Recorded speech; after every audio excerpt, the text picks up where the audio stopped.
Anies Baswedan dikatakan pelit oleh seorang warga. Ya, dikatakan orang Padang semuanya memilih Anies Baswedan. Namun demikian, Anies ke Padang hanya kirim doa. Kota Padang itu hampir memilih Anies Baswedan. Tapi setelah bencana tiba, musibah tiba, Anies Baswedan itu cuman kirim doa. Malah Prabowo yang kirim segala-gala. Yang kalian hina, yang kalian hujat. Kalian tahu, Anies Baswedan itu pelit, gak punya duit. Prabowo lah yang punya segala-gala. Itulah warga ya yang menyaksikan bahwa Anies Baswedan itu pelit dikarenakan pada saat bencana Padang Anies cuman kirim doa. Anies Baswedan juga mengakui pelit kepada swasta, kepada rakyat begitu katanya ya. Kita ini pelit sama rakyat kita sendiri. Kita ini pelit sama swasta kita sendiri. Lalu banyak sekali perguruan swasta mengapa mahal? Karena mereka harus mengakuisisi tanah, harus beli tanah. Dan tanah itu selalu komponen termahal. Betul tidak Pak Rektor? Semua sekolah swasta biaya paling besar apa? Tanah.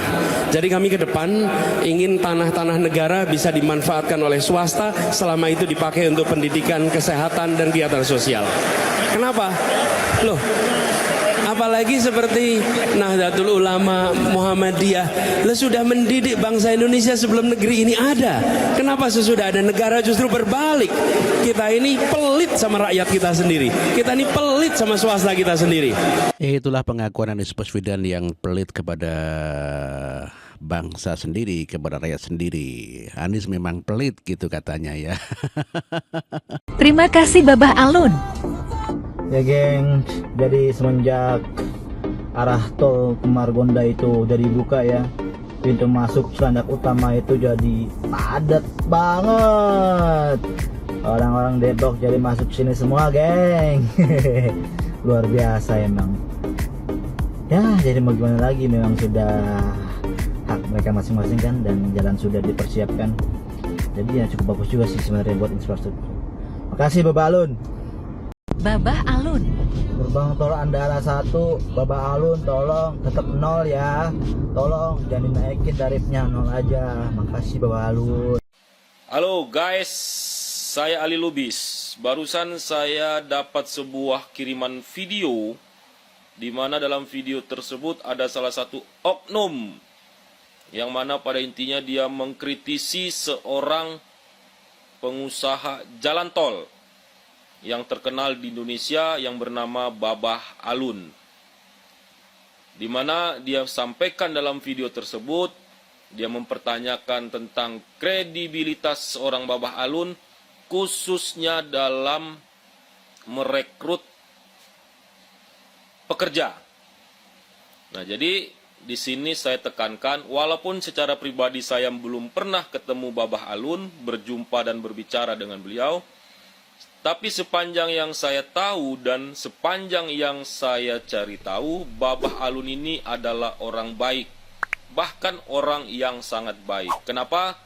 Sebagaimana yang saya cari tahu, beliau juga adalah orang yang aktif berbagi, aktif berkegiatan di bidang sosial, di bidang keagamaan, apakah itu dalam bentuk kegiatan amal dan lain sebagainya. Oleh sebab itu, saya sangat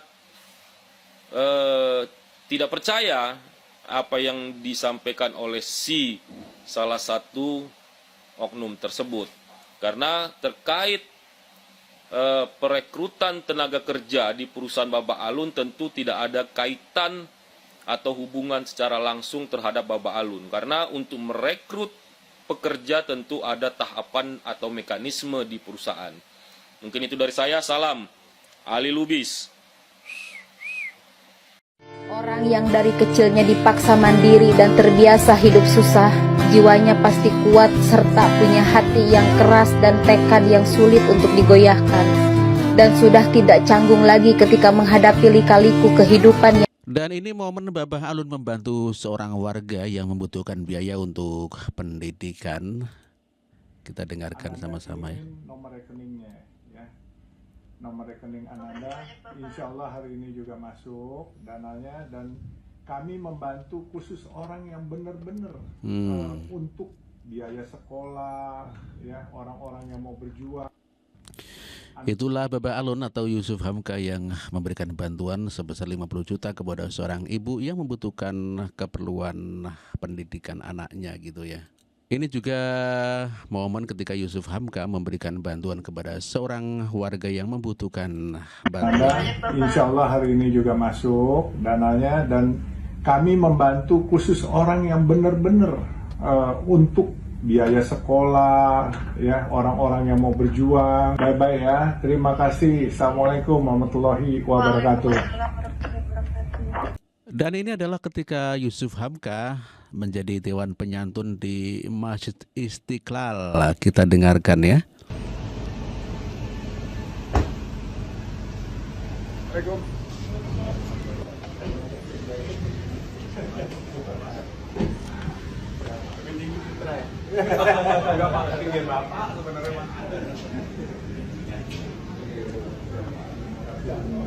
Gerak Tuhan hari ini bisa ketemu Pak Kiai, diajak jadi Dewan Penyantun.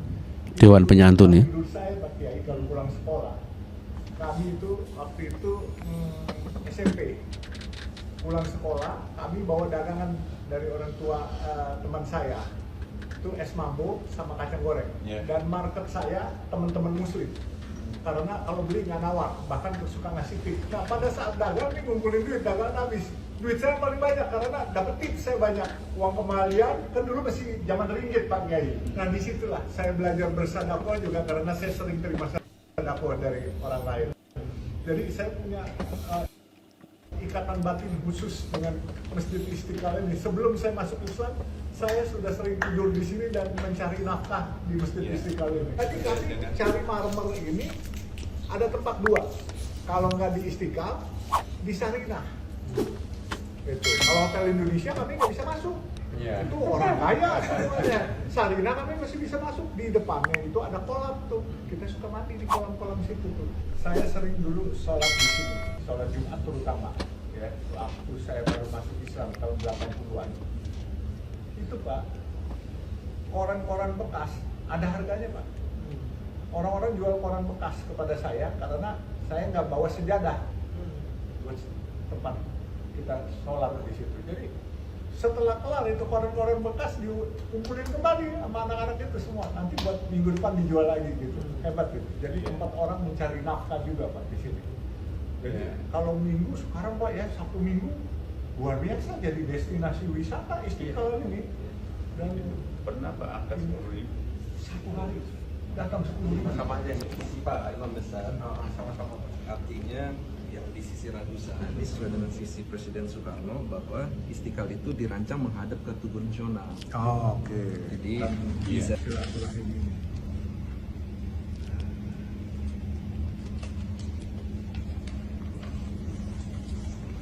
ya berikan deh. Kalau 3 miliar jadi kepada rekeningnya kemarin sudah dikasih namanya 3 miliar ya. Iya, gereja-gereja ya. Rekening. Iya.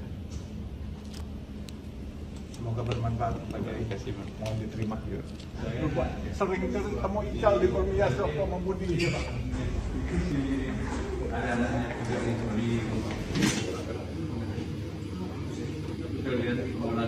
Monas ini saya berdiri di atas ini saya lihat. Ini disebut besar banget. Iya. Kan dulu ini Pak ya. Oh ada orang di atas itu ya? Enggak, bukan. Itu orang jalan. Dari mulai Bukan orang itu. orang tadi pengunjung ini pengunjung. Oh gratis. Obat.